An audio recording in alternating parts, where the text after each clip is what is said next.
아니하더라. 아멘. 같이 한번 따라해 볼까요? 나를 버리기 위해 하나님과 씨름하라.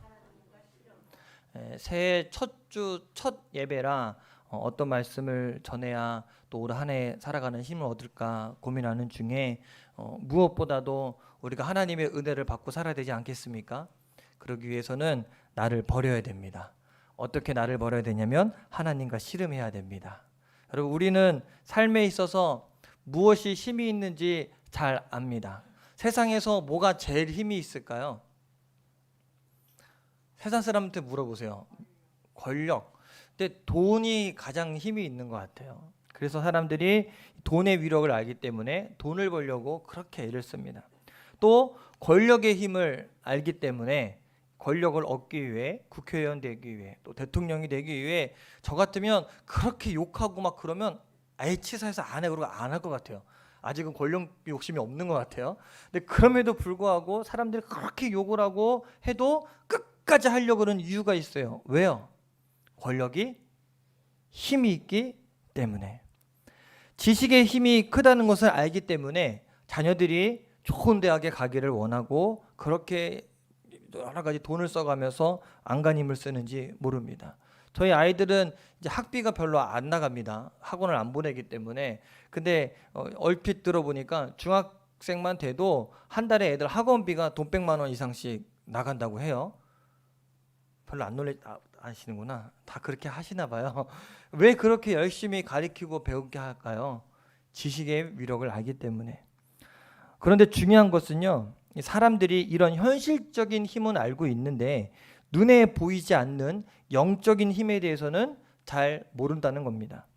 열심히 돈을 벌어야 된다는 사실을 알고 있으면서 그 물질의 복을 주시는 분이 하나님인 것은 모릅니다.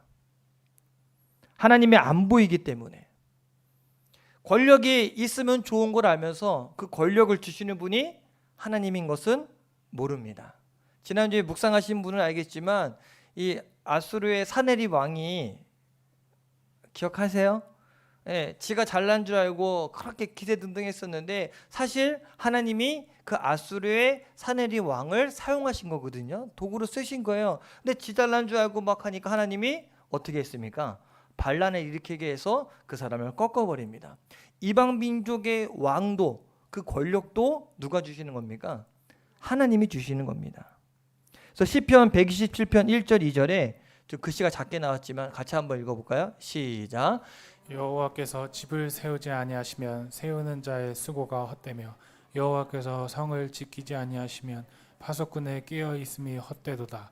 너희가 일찍이 일어나고 늦게 누우며 수고의 떡을 먹음이 헛되도다. 시편에 뭐라고 이야기합니까? 우리가 아무리 노력해도 하나님이 지켜주시지 않으면 소용없다라고 이야기합니다. 또 우리가 인생을 설계합니다. 적금도 들고 보험도 들고 어떻게 집을 장만하고 아이들을 또 어떻게 키우고 직장은 어떻게 하고, 그런데 하나님은 잠언 16장 9절에 이렇게 말합니다. 같이 한번 읽어볼까요? 시작. 사람이 마음으로 자기의 길을 계획할지라도 그의 걸음을 인도하시는 이는 여호와시니라. 아멘. 하나님은 살아계십니다. 마귀는요? 있습니다. 지옥은요? 있습니다. 이게 눈에 안 보인다고 없는 게 아니라 실존하고 존재합니다. 우리 생각대로만 된다 그러면 얼마나 좋겠습니까? 내가 마음 먹은 대로 다 되면 얼마나 좋겠습니까? 그러나 우리의 인생이 그렇지 않습니다. 그러므로 우리는 눈에 보이는 것만을 바라보고 살면 안 됩니다. 하나님을 만나야 됩니다. 눈에 보이지 않는 이 영적인 부분을 우리가 잘 챙겨야 됩니다. 성경에 보니까 영적인 부분보다 육신적인 부분에 더 관심을 가진 사람, 그리고 기도의 힘보다 자기의 힘을 더 믿었던 사람의 이야기가 오늘 나오는데 그 사람이 누구냐면 야곱입니다. 야곱은 지금까지 자기의 노력, 자기 열정, 의지, 자기의 계획을 가지고 얻어내지 못한 것이 없습니다. 야곱은 둘째 아들입니다. 쌍둥이로 태어났지만 둘째예요. 이 족장 시대는 이 장자의 축복이 첫째에게 옵니다. 우리나라도 유교 문화 때문에 이 장자가 이렇게 하잖아요. 근데 여기 족장 시대도 마찬가지였어요. 그래서 축복이 원래 누구한테 가야 되냐면 야곱이 아니라 에서에게 갔어야 마땅합니다. 그런데 형을 속여서 자기가 형이 됩니다. 팥죽 한 그릇 팔아서 형이 배고프니까 형 줄 수 있는데 그냥 주지 않고 장자권을 형의 거를 뺏는 거죠. 그래서 형이 돼요. 형이 되고 싶어서. 또 축복권을 받아야 되는데 형이랑만 했지 뭐 아버지 입장에서는 첫째가 에서니까. 그런데 눈이 어두운 이 아버지를 속여서 어떻게 해요? 형이 받을 축복을 야곱이 대신 받습니다. 또 자기가 사랑하는 여인 라헬을 얻기 위해 어떻게 해요? 7년을 봉사했는데 속아서 라헬이 아니라 레아를 얻게 되니까 또 7년을 봉사해서 기어이 자기가 사랑하는 여인을 얻고 맙니다. 자기가 원한 건 다 얻어내요. 뿐만 아니라 이 삼촌 라반의 집에서 봉사를 하는데 당시에 말도 안 되는 거예요. 이거는 과학적으로 어떻게 해석할 수 없지만 어쨌든 토실하고 실한 양과 염소를 다 자기의 소유를 만들어서 삼촌은 가난하게 만들고 이 야곱은 부자가 됩니다. 자, 여기까지 보면 어때요? 야곱의 인생이 자기의 생각과 논리가 통했습니까? 안 통했습니까? 통했어요. 이게 안 통했어야 되는데 통했어요. 형을 속였더니 자기가 형이 되고 아버지를 속였더니 축복을 받았고 내가 노력을 했더니 그 사랑한 여인을 얻었고 그리고 어떤 실수 방법을 썼더니 삼촌 라반의 재산보다 내가 더 부자가 됐고 성공한 삶입니까? 세상적으로 봤을 때는 성공한 삶입니다.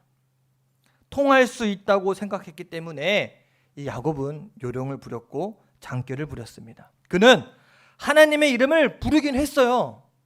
하나님을 부르긴 했어요. 그리고 은혜 체험도 했어요. 왜? 돌베개 베고 잘 때 천사들이 사다리 타고 오르내리는 것을 눈으로 봤으니까. 그럼에도 불구하고 그의 삶을 가만히 봐보면 하나님이 나의 인생의 가장 소중한 분이라고 생각하지 않고 살았어요. 그러므로 야곱의 인생은 하나님을 신뢰하기보다 내 힘을 의지하며 자기 계획, 자기 방법, 자기 중심적인 삶을 살아왔습니다. 그런데 흥미있는 것은 야곱이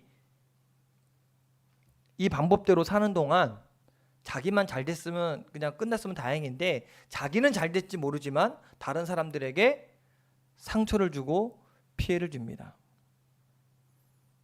형 에서에게는 원수지간이 되었고 아버지는 형에게 축복하지 못하고 동생에게 자기의 실수로 동생에게 축복했다는 그 마음에 아버지도 상처를 입게 되고 외삼촌 잊으면서 장인이었던 라반하고는 어떻게 됩니까? 전쟁 직전까지 가잖아요. 다 원수지간이 됩니다. 야곱에게 물질은 늘어갔지만 그의 삶은 결코 행복하지 않았습니다. 하나님의 능력에 대한 확신이 없이 자기 힘으로 인생을 살았던 야곱에게는 모든 것이 힘들고 험악한 삶이었습니다. 여러분, 우리는요 하나님 만나지 않고 하나님 의지하지 않고 살아가는 인생은 행복하지 않습니다. 야곱은 겉으로 보면 분명 성공한 것 같습니다. 제가 살면서 느끼는 게 뭐냐면 세상적인 기준으로 성공했다고 생각하는 사람 중에 이 마음의 병이 없는 사람이 거의 없어요. 겉으로 봤을 때 저 사람 괜찮은 것 같아, 멀쩡한 것 같아 그러지만 사실 그 안으로 들어가 보면 속이 썩어 들어가고 온갖 염려 걱정으로 살아가는 사람들 많이 있습니다. 이 야곱도 그랬습니다. 왜 그러냐면 내가 아무리 해도 노력해도 되지 않는 문제들이 존재하기 때문에 그렇습니다. 야곱에게도 그런 문제가 하나 있었는데 그게 누구였냐면 형 에서였습니다. 이 형 에서 입장에서는 동생이 자기 축복권을 다 뺏어서 도망가 야반도주했으니 얼마나 화가 납니까? 얘기 들어보니까 자기 동생이 이 부자가 돼갖고 짐을 바리바리 싸들고 이 아내는 4명이나 얻고 자식은 11명이나 낳아갖고 지금 오고 있다는 얘기를 형이 듣습니다. 그러면 야, 내 동생이 가서 잘 돼서 성공했구나 라고 안아주겠습니까? 이놈의 새끼 만나기만 해봐라 라고 화를 내겠습니까? 여러분이 에서라면 어떡할래요? 야, 요놈이 내 축복권을 가로채고 가더니 가서 부자가 되고 왔구만. 너 만나기만 해봐라. 내가 가만두나 보자. 이게 에서의 마음이었을 것입니다. 그러니까 들어보니까 아니나 다를까 이 삼촌 라반하고도 등을 짓고서 이제 고향으로 돌아가고 있는데 형 에서가 400명의 군사를 이끌고 자기한테 온다는 거예요. 자기를 호위해 주려고? 왜 400명이나 끌고 오겠습니까? 야곱도 알아. 자기가 한 짓이 뭔지. 그렇지 않겠습니까? 그러니까 야곱이 자기가 쓸 수 있는, 할 수 있는 이 수단을 가립니다. 먼저 이 무리를 두 무리로 나눠요. 왜? 앞에 공격을 받으면 뒤에는 도망가려고. 그래서 앞에는 덜 소중한 사람, 뒤에는 소중한 사람, 자기는 뒤에 딱 숨어요. 그러다가 암만 생각해도 이건 방법이 아닌 것 같아. 그래서 이제는 선물을 준비합니다. 왜? 가진 게 재산이 많으니까. 그래서 재산을 또 선물도 한 번에 다 주면 이 마음이 안 놓을 것 같아서 우리나라도 3-4번 좋아하잖아요. 그래서 세 무리로 나눠서 줍니다. 첫 번째 선물, 두 번째 선물, 세 번째 선물. 그리고 그 동들에게 시킵니다. 만약 우리 형님 에서를 만나면 너네 누구냐? 그러면 우리는 당신의 종이라고 표현하거든요. 야곱의 종들입니다. 당신을 위해서 이 야곱이 준비한 선물입니다. 이거 받으시고 마음 풀어주세요. 라고 몇 번을 준비합니까? 한 번 받아도 나 안 돼. 그러면 또 두 번을 주고 그것도 안 되면 세 번째까지 준 거예요. 이건 누가 준비한 겁니까? 야곱이 준비한 거예요.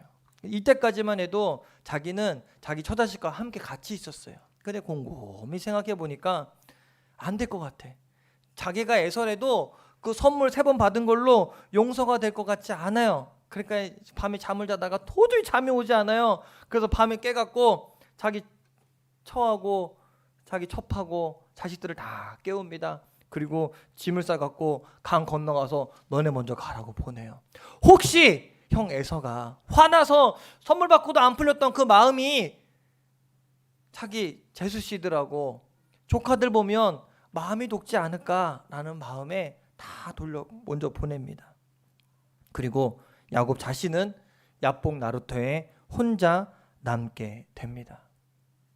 성경에서는요, 이 야복 나루에 혼자 있던 야곱이 밤새도록 어떤 사랑과 씨름을 하게 되었다라고 기록되고 있어요. 자, 이제 우리가 성경 말씀을 좀 주의 깊게 봐야 되는데, 먼저 우리가 성경에 나타난 야곱의 씨름이 야곱이 먼저 씨름을 건 게 아니라는 것을 우리가 봐야 됩니다. 한번 추측해 건데 기도할 힘조차 없지 않겠습니까? 자기가 할 수 있는 방법을 다 했음에도 불구하고 결과를 알 수가 없어요. 왜? 에서의 마음은 누구만 알까요? 야곱이 몰라 그 사람 마음을. 왜요? 이미 시간도 많이 흘렀고 자기가 아는 형 에서는 이 불같은 성격의 소유자거든요. 그러니 불안할 수밖에 없어요. 그러니까 할 수 있는 거 다 했는데 최악의 상황은 뭐예요? 최악의 상황은 자기가 생각했을 때 형이 그 화가 누그러지지 않아서 이 3가지 선물도 다 마다하고 자기 종들을 다 죽이고 자기 처자식까지 다 죽여버리는 것이 최악의 상황이에요. 그랬더니 기도할 힘도 없어요. 그냥 야복 나루에 그냥 홀로 앉아 있는 거예요. 잠도 오지 않아요. 그럴 때 누가 하나가 야곱을 툭 칩니다. 시비를 걸어요. 그러니까 야곱 입장에서는 아니 자기 지금 힘들어 죽겠는데 자기한테 시비까지 거니 어때요? 본능적으로 야곱은 자기를 보호하기 위해 그 사람과 씨름을 하기 시작합니다. 근데 대부분의 사람들은 이 씨름을 좀 오해합니다.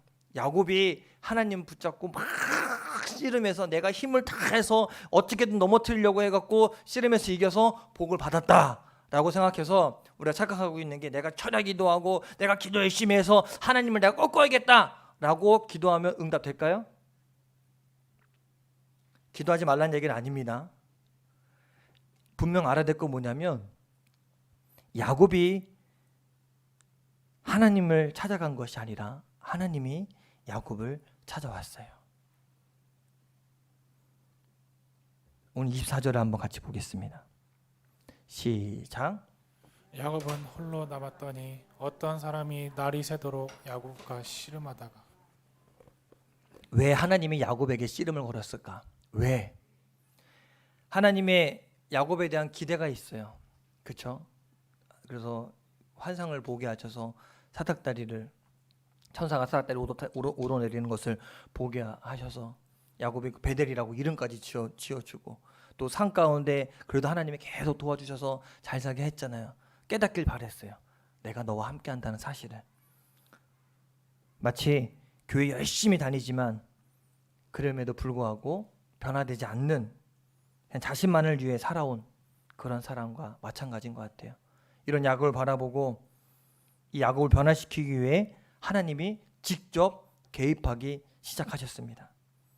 하나님은 어떻게 야곱의 인생에 개입했을까요? 첫 번째 하신 것이 바로 홀로 있게 하신 겁니다. 24절에 봤더니 아까 뭐라고 읽었습니까? 야곱은 홀로 남았더니, 무리를 다 보내고 홀로 남았습니다. 혼자 있을 때 사람은요 정직할 수 있습니다. 혼자 있을 때 고독함으로 절망하는 사람도 있지만 홀로 있을 때 하나님을 만나는 사람들이 더 많이 있습니다. 우리는 이런 시간들이 필요합니다. 이 코로나19가 장기화되고 있어요. 하나님이 왜 이 땅에 코로나19를 주셔서 또 교회가 모이기 힘들게 하실까? 왜 더 어려워지게 하실까? 저는 생각해 보니까 하나님이 우리와 더 가까워지길 원하시는 것 같아요. 그래서 우리를 혼자 두는 거예요. 코로나19로 인해 가장 힘들어진 게 뭔지 아십니까? 사람 못 만나는 거예요. 전에는 이런 동호회 모임도 있고 무슨 모임도 있고 교회에서도 모임이 있고 막 모임이 많다가 이 코로나19가 터지면서 이 모임들이 다 없어졌어요. 그러다 보니 어떤 사람들이 많아지냐면 혼자 있는 사람들이 그렇게 많아졌어요. 세상 사람들은 혼자 있게 되니까 어떻게 됩니까? 우울증이 찾아오고 이 정신적으로 힘들어지는 사람들이 많아졌습니다. 그런데 혼자 있는 사람이 필요해요. 혼자 있는 시간이 필요해요.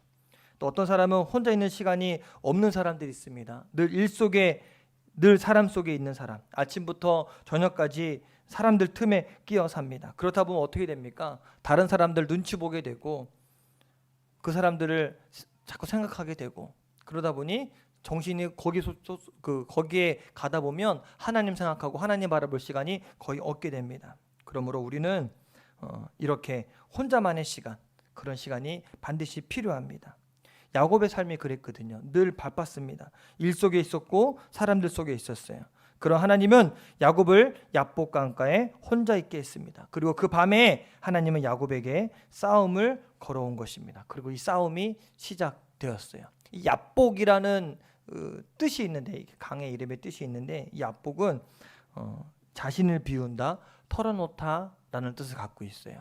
즉 이 야복강 나루에 있다는 것은 내 자신을 비워놓고 나를 털어놓는 장소가 바로 야복입니다. 하나님은 야복 나루에서 야곱을 부르시고 하나님 앞에서 자기가 살아온 삶의 내용을 진실한 모습으로 보도록 그렇게 하나님께서 하신 겁니다. 야곱이 혼자 앉아서 무슨 생각을 했을까요? 어떤 마음으로 거기 혼자 있었을까요? 아마도 이 자신의 무능함, 자신의 죄성, 자신의 비참함을 보게 되었을 것입니다. 혼자 있으면서 이런 것을 보게 됩니다. 그리고 하나님과 씨름하면서 자신을 털어놓는 시간을 가졌다고 이해할 수 있습니다. 우리가 하나님 앞에서 야복이 되는 그 순간에 이 하나님께서 일하기 시작하시고 역사하기 시작하십니다. 여러분, 우리의 있는 것을 다 털어놓는 혼자 있는 시간이 필요합니다. 여러분, 그 시간을 꼭 가질 수 있게 되기를 간절히 축원합니다. 나 왜 혼자 뒀어요? 라고 원망하지 마시고 결코 나 혼자가 아니라 나를 찾아오시는 하나님이 있다는 사실을 기억하게 되길 바랍니다. 하나님이 야곱에게 하신 두 번째 일이 있는데 그것은 뭐냐면 옛날 성경에는 야곱의 환도뼈를 쳤다라고 이야기해요. 그래서 환도뼈 하면 잘 이렇게 인식이 잘 안 될까 봐 이 개역개정 새로운 성경에는 이제 뭐라고 이거를 풀어놨습니까? 오늘 방금 읽었잖아요. 어디 뼈예요? 네, 허벅다리 뼈를 부러뜨렸어요. 봐보세요. 하나님과 야곱의 씨름에서 야곱이 졌습니까? 안 져요. 결코 안 져요. 막 버티는 거예요. 버둥거리고 버티는 겁니다. 성경에 봤더니 그 사람이 자기가 야곱을 이기지 못함을 보고라고 기록해요. 아니, 하나님의 천사가 와서 씨름하는데 그 천사도 야곱을 넘어뜨리지 못할 정도로 야곱은 자기 마음이 강한 사람이에요. 자기 자아가 강한 사람이에요. 나 절대 안 넘어져. 난 절대 이거 포기 못해 라고 꼭 붙잡고 있는 겁니다. 절대로 하나님에게 안 지는 사람, 이게 바로 야곱입니다.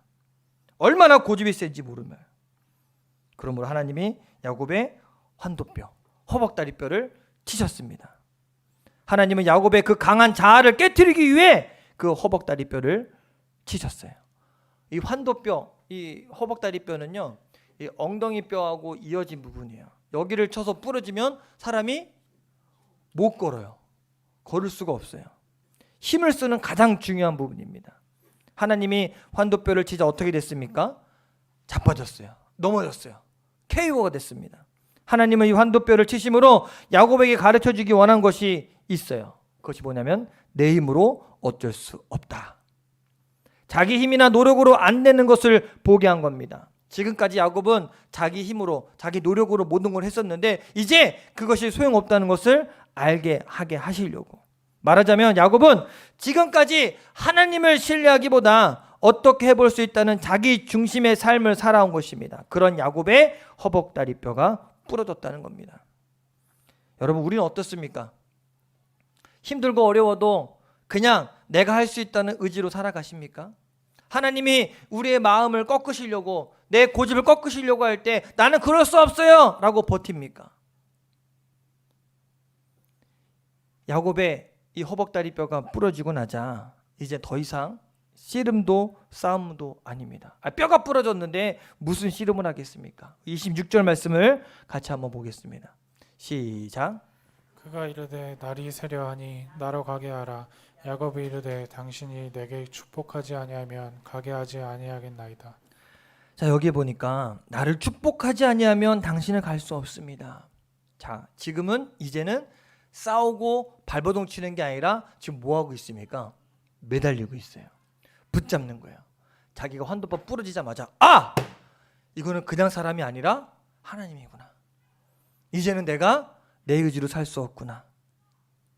그전에는 내 힘으로 살려고 했던 발버둥 몸부림이었다면 26절의 매달림은요, 더 이상 자기를 의지하는 것이 아니라 하나님에게 붙어 있겠다는 말입니다. 매달림의 그 초점은요, 나한테 있는 것이 아니라 매달리는 그 대상에게 있다는 것입니다. 이제 하나님께 붙잡고, 내가 하는 게 아니라 이제는 하나님이 해결해 달라고 붙잡고 매달리는 겁니다. 그렇구나. 이제는 하나님을 떠나서는 내가 아무것도 할 수 없겠구나. 그제 깨달은 거예요. 뼈가 부러져서야. 지금까지는 씨름을 했지만 이젠 더 이상 씨름이 아니라 매달림입니다. 자신에게 더 이상 힘이 없다는 사실을 고백하는 거예요. 나는 아무것도 할 수 없고 하나님 없이는 나는 아무것도 아니다. 이런 고백이 나오게 된 겁니다. 발버둥에서 매달림으로 바뀐 것. 이것이 야곱의 생을 바꾸는 것입니다. 여러분, 하나님 바로 이것을 원하십니다. 내가 하려고 막 애써 발버둥 치는 것이 아니라 그냥 온전히 하나님을 의지하고 하나님께 매달리는 삶을 우리에게 원하십니다. 여러분, 2022년에는 내가 하려고 발버둥 치지 마시고 하나님께 매달립시다. 하나님께 붙잡힌 자가 됩시다. 그래서 마지막 세 번째 개입이 야곱의 이름을 바꾸는 것입니다. 27절 말씀을 같이 한번 보겠습니다. 시작. 그 사람이 그에게 이르되 내 이름이 무엇이냐? 그가 이르되 야곱이니이다. 야곱이란 이름의 뜻이 뭡니까? 발꿈치를 잡다라는 뜻이에요. 왜 이름을 야곱이라고 줬어요? 형 에서가 태어나오는데 애들이 엄마 자궁에서 태어나올 때 엄청나게 힘들대요. 그래서 그 고통을 겪고 나와야 이 아이들이 면역도 생기고 살아갈 힘을 얻는다고 그래요. 근데 에서는 뚫고 나왔는데 이 야곱은 태어날 때부터 형 발꿈치를 잡았으니 힘들까요? 그냥 나올까요? 그냥 쭉 달려 나왔잖아요. 인생 그렇게 살았어. 야곱은 태어날 때부터 지금까지 계속 남을 쳐가면서 남의 거 뺏어가면서, 생각해보세요. 자기 걸로 자기가 쟁취한 게 아닌 자기 머리 써가면서 남의 것을 계속 뺏어가면서 살았던 사람이 야곱이었어요. 그런데 그런 야곱을 하나님께서 이름을 바꿔주십니다. 뭐라고? 이스라엘이라고. 이스라엘이라는 단어는 하나님과 겨루어 이겼다라는 의미가 있는데, 이걸 좀 더 정확하게 번역을 하면 하나님이 다스린다라는 뜻으로 해석할 수 있어요. 그래서 이스라엘이라는 이름의 뜻은 하나님이 다스린다라는 뜻입니다. 하나님은 야곱의 이름을 이스라엘로 바꾸면서 중요한 사실을 알려줍니다. 이제 더 이상 네 힘으로 살려고 발버둥 치지 마. 이제 하나님을 절대적으로 신뢰하라고. 그리고 하나님 앞에서 안식하는 겁니다. 내가 발버둥 치고 내가 하려고 그러면 어떨까요? 힘들고 어렵거든요. 근데 이제 하나님께 매달려 있으면 편해요. 수영 못하는 사람이 물에서 살 수 있는 방법이 하나 있습니다. 뭔지 아십니까? 가만히 어디 뭐 하나 붙잡고 매달려 있으면 살아요. 근데 어떻게든 살아보겠다고 발버둥 치면 어떻게 될까요?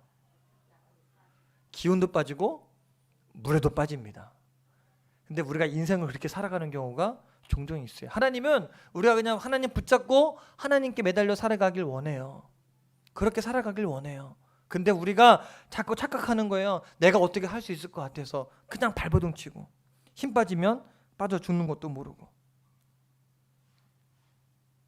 그런데 그런 야곱에게 이제는 하나님이 다스리고 하나님이 축복해 주는 삶을 살으라고 이름을 바꿔줍니다. 그리고 이제 야곱의 이름을 부를 때마다 야곱아 야곱아 너 남의 발꿈치 잡았어 이렇게 부르지 않고 이제는 이스라엘아 이스라엘아 이스라엘아 이스라엘아 하나님이 다스리는 사람아 하나님이 다스리는 사람아 이제 더 이상 나는 내 힘으로 살지 않아. 이제는 하나님이 다스리는 사람이야 라고 고백할 수 있는 야곱이 되었다는 것입니다.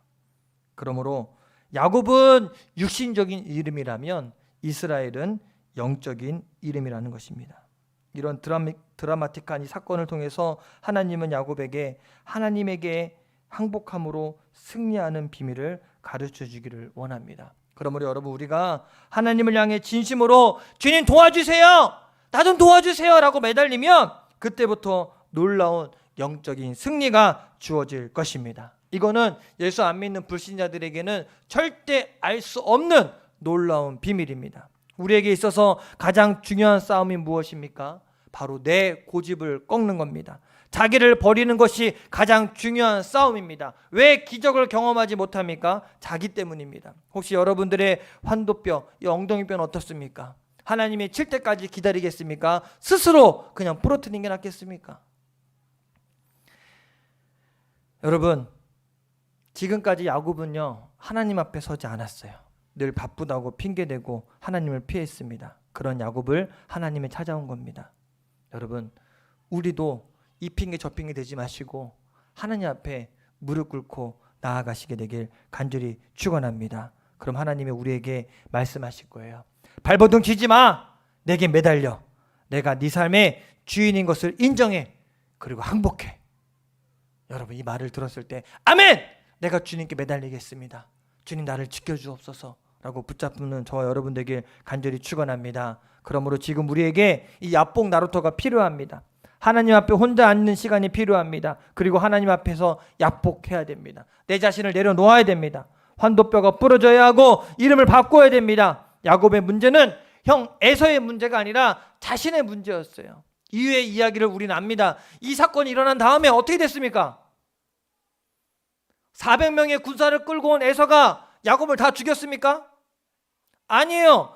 분명 복수하려고 달려왔던 이 에서가 형이 야곱을 보자마자 야곱을 끌어안고 내 동생 야곱아 잘 왔니?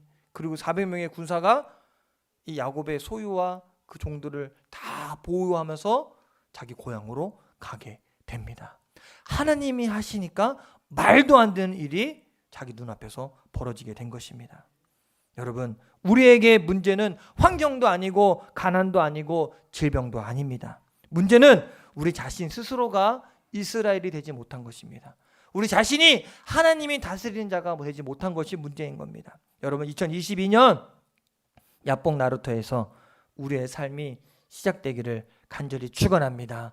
하나님이 다스리는 여러분이 되길 주님의 이름으로 간절히 축원합니다. 환경이 문제되지 않는 삶을 살게 되길 주님의 이름으로 간절히 축원합니다.